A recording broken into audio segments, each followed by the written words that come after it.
नमस्कार साथियों। जो हम लोगों की हिस्ट्री की सीरीज चल रही थी उसमें आज ये तीसरा वीडियो लेक्चर है और आज का पहला क्वेश्चन है कि त्रिपिटक निम्नलिखित में से किससे संबंधित हैं? जैन, बौद्ध, सिख और हिंदू। तो जो त्रिपिटक संबंधित है वो बौद्ध से संबंधित है। अगर इसकी हम व्याख्या देखें तो त्रिपिटक जो है बुद्ध की मृत्यु के बाद उनके शिष्य ने बुद्ध के उपदेशों का संग्रह त्रिपिटक में किया था। ठीक है, इसकी रचना पाली में की गई थी और त्रिपिटक में सूत्र पिटक धर्म संबंधी बातों की चर्चा और अभिधम पिटक दार्शनिक विचारों का संकलन और विनय पिटक जो है वह नीति संबंधित बातों का उल्लेख उसमें मिलता है। अब अगला क्वेश्चन है, ज्ञान प्राप्ति करने के बाद गौतम बुद्ध को किस रूप में जाना जाने लगा? तो गौतम बुद्ध को जो है वह बुद्ध के रूप में जाना जाने लगा। इसकी व्याख्या देखते हैं। गौतम बुद्ध का जन्म कहाँ पर हुआ था? तो लुम्बिनी में हुआ था। 563 ईस्वी पूर्व में हुआ था। गौतम बुद्ध ने बिहार के बोध गया में महाबोधि वृक्ष के नीचे कई वर्षों तक कठिन तपस्या तथा कठोर साधना कर ज्ञान की प्राप्ति की थी। ज्ञान प्राप्त करने के बाद सिद्धार्थ को गौतम के नाम से या फिर गौतम के रूप में जाना जाने लगा। और अगला क्वेश्चन है, बोध गया एक महत्वपूर्ण बौद्ध तीर्थ केंद्र क्यों है?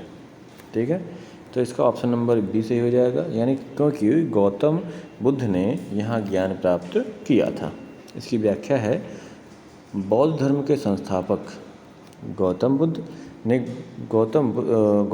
थे। ठीक है, और गौतम बुद्ध का जन्म 563 ईस्वी पूर्व में कपिलवस्तु के लुम्बिनी नामक स्थान पर हुआ था।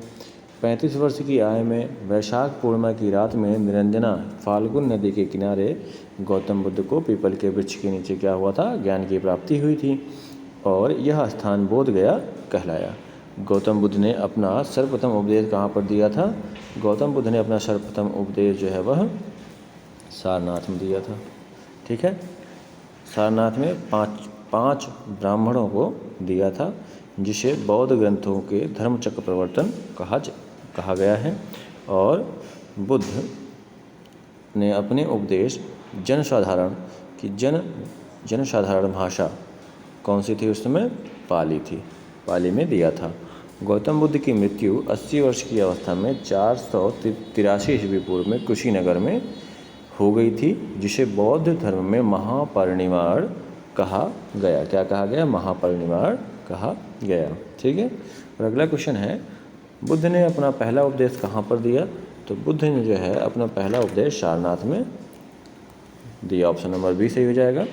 बुद्ध को ज्ञान की प्राप्ति बोध गया में हुई तथा उन्होंने अपना पहला धर्मोपदेश सारनाथ में दिया था।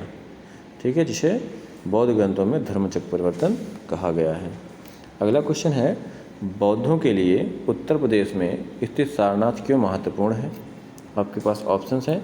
भगवान बुद्ध ने सारनाथ में ज्ञान प्राप्त किया था। भगवान बुद्ध का जन्म जो है सारनाथ में हुआ था और भगवान बुद्ध का सारनाथ में महापरिनिर्वाण हुआ था। या फिर ऑप्शन डी है, ज्ञान प्राप्त करने के बाद भगवान बुद्ध ने सारनाथ में अपना पहला उपदेश दिया था। तो इसका ऑप्शन नंबर डी सही हो जाएगा। गौतम बुद्ध ने ज्ञान प्राप्ति के बाद उत्तर प्रदेश के सारनाथ में 5 सन्यासी ब्राह्मणों को अपना प्रथम उपदेश दिया था, जिसे बौद्ध ग्रंथ में धर्मचक्र प्रवर्तन के नाम से जाना जाता है। अतः यह स्थल जो है बौद्धों के लिए महत्वपूर्ण है और धातव्य है कि बुद्ध ने अपने जीवन काल में सर्वाधिक उपदेश कोसल देश की राजधानी श्रावस्ती में दिए। कहाँ पर दिए सर्वाधिक उपदेश? अपने कोसल देश की राजधानी श्रावस्ती में। और अगला क्वेश्चन है, मनुष्य जीवन का सर्वोत्तम ध्येय कैवल्य, जिसका अर्थ है, क्या अर्थ है? दूसरों को शिक्षा देना, दूसरों का अनुसरण करना, इच्छाओं पर विजय प्राप्त करना या फिर दूसरों की सेवा करना। तो इसका ऑप्शन नंबर सी सही हो जाएगा, यानी कि इच्छाओं पर विजय प्राप्त करना। इसकी व्याख्या देखते हैं। तो इसकी व्याख्या है कि कैवल्य का अर्थ है इच्छाओं पर विजय प्राप्त करना और कैवल अर्थात ब्रह्म विद्या का वह ज्ञान है जो संशय रहित और अस्थायी हो या विवेक उत्पन्न होने पर औपाधिक दुखादि अहंकार प्रारब्ध कर्म और संस्कार के लोप हो जाने से आत्मा के चित्त स्वरूप होकर आवागमन से मुक्त हो जाने की स्थिति में जो स्थिति होती है उसको हम कैवल्य कहते हैं। और अगला क्वेश्चन है 24वें जैन तीर्थकर या अंतिम तीर्थकर कौन थे? इसका ऑप्शन नंबर सी यानी कि महावीर प्रसाद स्वामी। इसकी व्याख्या देखते हैं। महावीर स्वामी जैन धर्म के अंतिम व 24वें तीर्थकर थे। महावीर स्वामी से पहले 23 तीर्थकर जैन धर्म में हुए। जैन धर्म के प्रथम तीर्थकर कौन थे? ऋषभदेव थे। महावीर स्वामी ज्ञान प्राप्ति के बाद महावीर कहलाए और जिसका अर्थ होता है कि अपनी साधना में अतुल्य पराक्रम दिखाना। ठीक है। 23वें तीर्थकर पार्श्वनाथ ने 4 महाव्रत सत्य, अहिंसा, अस्तेय तथा अपरिग्रह का प्रतिपादन किया था। महावीर स्वामी के ब्रह्मचर्य नामक पांचवा महाव्रत इसमें जोड़ दिया गया है। ठीक है। और अगला क्वेश्चन देखें, पहले जैन तीर्थकर कौन थे? तो पहले जो जैन तीर्थकर थे वह कौन थे? ऋषभदेव थे, यानी कि ऑप्शन नंबर बी सही हो जाएगा। और इसकी व्याख्या देखते हैं। ऋषभदेव जैन धर्म के प्रथम तीर्थकर थे और जैन धर्म में कुल 24 तीर्थकर हुए थे, जिनमें पहले ऋषभदेव थे। दूसरे कौन थे? अजितनाथ, 22वें अरिष्टनेमी, 23वें पार्श्वनाथ और 24वें कौन थे? महावीर प्रसाद स्वामी थे। ठीक है। ऋषभदेव एवं अरिष्टनेमी का उल्लेख ऋग्वेद में तथा अजातनाथ का उल्लेख यजुर्वेद में मिला है। इस धर्म के महात्माओं की उपाधि तीर्थकर है। इस धर्म के महात्माओं की उपाधि क्या है? तीर्थकर है। आगे बढ़ें और अगला क्वेश्चन देखें। तो जैन धर्म में 3 रत्न, जिसे हम त्रिरत्न नाम दिए जाते हैं और उन्हें निवाड़ का मार्ग कहा जाता है, वे क्या हैं? सही भाषा, सही ज्ञान और सही आचरण। अगला ऑप्शन है सही विश्वास, सही ज्ञान और सही व्यवहार। अगला है सही विश्वास, सही पथ और सही आचरण। और लास्ट वाला है सही विश्वास, सही ज्ञान और सही आचरण। तो यहाँ इसका ऑप्शन नंबर डी, यानी कि इसकी व्याख्या देखते हैं। क्या था? सही विश्वास, सही ज्ञान और सही आचरण। इसकी व्याख्या है, जैन धर्म के संस्थापक एवं प्रथम तीर्थकर ऋषभदेव थे। महावीर स्वामी जैन धर्म के कौन से तीर्थकर थे? 24वें तीर्थकर थे और अंतिम तीर्थकर हुए। महावीर स्वामी का जन्म कब हुआ था? 540 ईस्वी पूर्व में कुंडग्राम वैशाली में हुआ था। महावीर स्वामी ने अपने उपदेश प्राकृतिक अर्धमागधी भाषा में दिए। जैन धर्म के त्रिरत्न हैं सम्यक दर्शन, सम्यक ज्ञान। सम्यक दर्शन का मतलब सही विश्वास, सम्यक ज्ञान का मतलब सही ज्ञान और सम्यक आचरण का मतलब सही आचरण। जैन धर्म में ईश्वर की मान्यता नहीं थे। ठीक है। इसमें आत्मा की मान्यता है। महावीर स्वामी पुनर्जन्म एवं कर्मवाद में विश्वास करते थे। ठीक है। और अगला टॉपिक है मौर्य एवं मौर्योत्तर साम्राज्य का उदय पतन जो भी हो, इसमें सारे के सारे क्वेश्चन रहेंगे मौर्य समाज से। ठीक है। 5वां टॉपिक है। इसका पहला क्वेश्चन है मौर्यकालीन भारत के विवरण वाली इंडिका के लेखक कौन थे? तो इसका जो लेखक थे वह मेगास्थनीज थे। इसकी व्याख्या देखते हैं। मौर्यकाल भारत के विवरण वाली इंडिका के लेखक कौन थे? मेगास्थनीज थे। और हम देखते हैं विदेशी यात्री कौन कौन से थे, भारत में यात्रा का समय उनका कब था और उनकी रचनाएं क्या क्या हुई। ठीक है। तो इसमें हम देखें तो मेगास्थनीज जो है भारत की यात्रा कब से कब तक की थे? 304 से 299 ईस्वी पूर्व में। किसके काल में? चंद्रगुप्त मौर्य के कार्यकाल में। और इनकी कौन सी रचना की थी? इंडिका लिखी थी। ठीक है। और फायान का देखें तो फायान जो है 399 से 414 ईस्वी पूर्व आया था। किसके शासनकाल में? चंद्रगुप्त विक्रमादित्य के शासनकाल में आया था। जो इसकी बुक थी वो फोक्यू की नामक जो है इसने रचना की थी। ठीक है। फैनसांग कब आया था? 629 से 645 ईस्वी में आया था। हर्षवर्धन के शासनकाल में आया था और इसने सीयूकी की रचना की थी। अगला क्वेश्चन है चरक संहिता संबंधित है। चरक संहिता किससे संबंधित है? तो चरक संहिता जो है वह चिकित्सा से संबंधित है। इसकी व्याख्या देखते हैं। चरक एक प्रसिद्ध आयुर्वेद के विद्वान थे जो कनिष्क यानी कुषाण वंश के राज दरबार में रहते थे।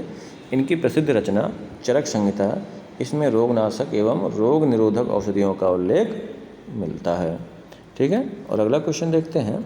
अगला क्वेश्चन है मौर्य अर्थव्यवस्था मुख्य रूप से किस पर निर्भर थी? तो मौर्य अर्थव्यवस्था जो थी वह किसी अर्थव्यवस्था पर निर्भर थी। इसकी व्याख्या देखते हैं। तो इसकी व्याख्या है मौर्य अर्थव्यवस्था मुख्य रूप से कृषि अर्थव्यवस्था पर निर्भर थी। आर्थिक दृष्टि से मौर्य काल को बहुमुखी प्रगति का युग कह सकते हैं। इस काल में न केवल कृषि उत्पादन में वृद्धि हुई बल्कि उद्योग, पशुपालन, व्यवसाय, खनिज उत्खनन एवं व्यापार में अति प्रगति हुई। ठीक है, आर्थिक अर्थव्यवस्था का आधार कृषि था। धीरे धीरे व्यापार का महत्व बढ़ने लगा और अर्थव्यवस्था की नई भूमि पर कृषि को प्रोत्साहन देने की बात की गई। अगला क्वेश्चन देखते हैं। अगला क्वेश्चन है, अशोक के प्रधान शिलालेखों में सबसे बड़ा शिलालेख कौन सा है? तो सबसे बड़ा शिलालेख जो है 13वां शिलालेख है। अशोक के प्रधान शिलालेखों में 13वां शिलालेख सबसे बड़ा है, जिसमें अशोक के शासन के 8वें वर्ष होने वाले कलिंग युद्ध का वर्णन मिलता है। ठीक है, 8वें वर्ष में होने वाले कलिंग युद्ध का वर्णन किसमें मिलता है? तो यह अशोक के शासनकाल में मिलता है, जो कि उनका सबसे बड़ा शिलालेख था। ठीक है, 13वां शिलालेख। अगला आगे बढ़ें, अगला क्वेश्चन देखें। तो अगला क्वेश्चन है कि अशोक के आक्रमण के दौरान कलिंग पूर्वी प्रांत की राजधानी कौन सी थी? तो जो पूर्वी प्रांत की राजधानी थी उस समय वह तोसाली थी। ठीक है, इसकी व्याख्या देखें हम। अशोक के आक्रमण के दौरान कलिंग पूर्वी प्रांत की राजधानी तोसाली थी। ठीक है, और अशोक ने अपने राज्याभिषेक के 8 वर्ष बाद अर्थात 9वें वर्ष 261 ईस्वी पूर्व में कलिंग पर जो है वह कलिंग की विजय की। इसके बाद इसका उल्लेख जो है वह कहाँ मिलता है? 13वें शिलालेख में मिलता है। और इसी युद्ध के बाद अशोक ने धर्म विजय की नीति अपनाई थी। इसी कौन से युद्ध के बाद?